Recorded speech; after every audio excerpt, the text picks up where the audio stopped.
Hey guys, in this video, I'm going to show you how to get Toxin Sac in Monster Hunter World. Toxin Sac is the high rank equivalent of Poison Sac that drops from Poke Poke in high rank investigations.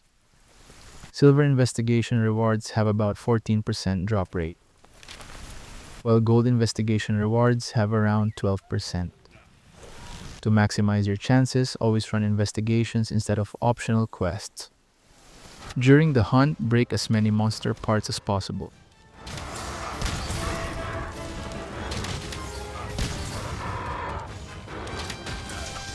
Always capture Puke Puke instead of killing it. Capturing gives extra rewards, which directly increases your drop chances.